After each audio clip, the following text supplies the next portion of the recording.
بسم اللہ الرحمن الرحیم اعوذ باللہ من الشیطان الرجیم بسم اللہ الرحمن الرحیم۔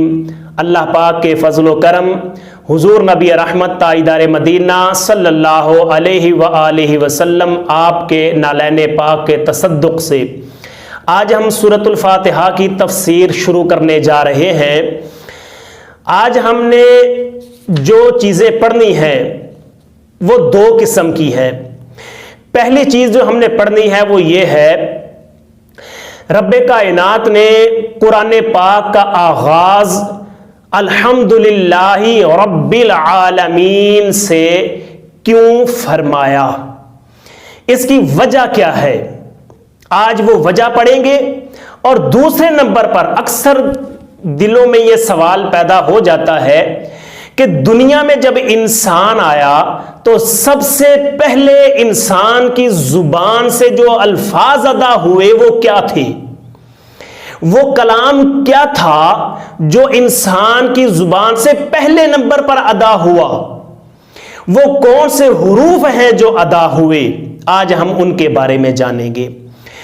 میری گزارش ہے ویڈیو کو پورا سنیے گا، پسند آئے تو لائک بھی کیا کریں، کمنٹس کر دیا کریں اور ثواب کی نیت سے آگے شیئر بھی کر دیا کریں۔ اور جنہوں نے ابھی تک چینل کو سبسکرائب نہیں کیا ان سے گزارش ہے کہ چینل کو سبسکرائب بھی کر لیں۔ چلیں اپنے موضوع کی طرف چلتے ہیں۔ جی تو سامعین، آج ہم نے جو سب سے پہلے چیز پڑھنی ہے وہ ہے کہ رب کائنات نے اپنے کلام کا آغاز الحمدللہ رب العالمین سے کیوں فرمایا۔ پہلی وجہ یہ ہے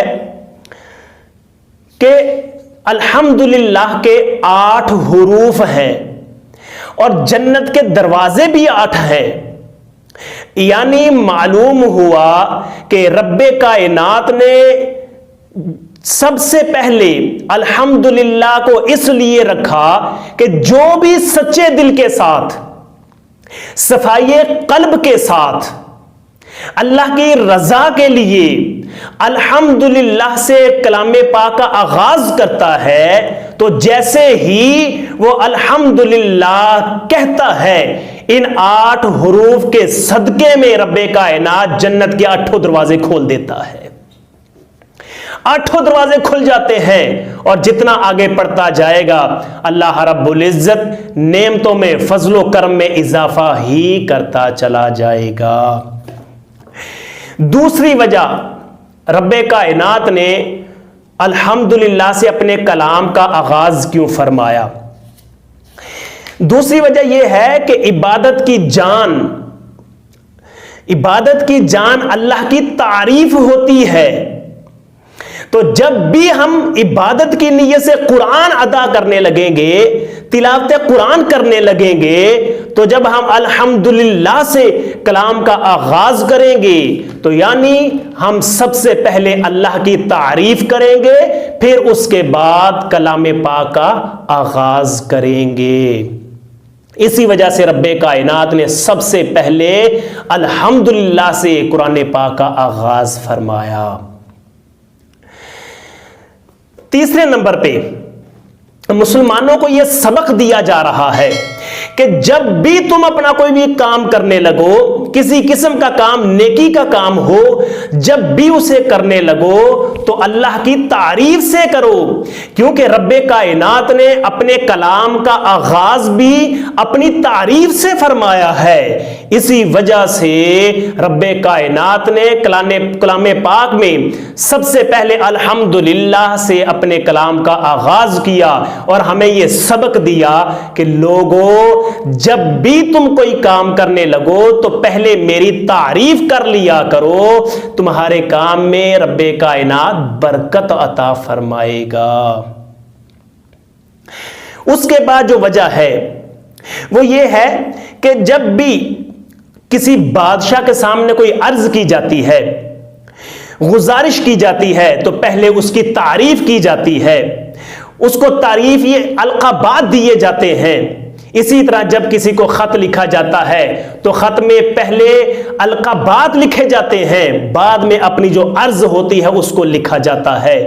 تو یہ سورۃ الفاتحہ یہ اللہ کی تعریف ہے، یعنی ہم اللہ کے سامنے جب دعا کرنے لگتے ہیں تو پہلے ہم الحمدللہ سے اللہ کی تعریف کا آغاز کرتے ہیں، پھر اس کے بعد اللہ کی بارگاہ میں مناجات کرتے ہیں، دعا مانگتے ہیں۔ تو ہمیں یہ سکھایا گیا کہ جب بھی عبادت کی نیت ہو، عبادت کرنے لگو، نیکی کا کوئی کام کرنے لگو تو پہلے اللہ کی تعریف کر لیا کرو۔ آخر پہ میں نے جو پہلے کہا تھا کہ ہم نے وہ چیز دیکھنی ہے کہ دنیا میں سب سے پہلے کون سے حروف ادا کیے گئے، کون سی بات کی گئی۔ جب اللہ رب العزت نے آدم علیہ السلام کو مبعوث فرمایا، آپ کو پیدا کیا، تو پیدا ہونے کے فوراً بعد آپ کو چھینک آئی۔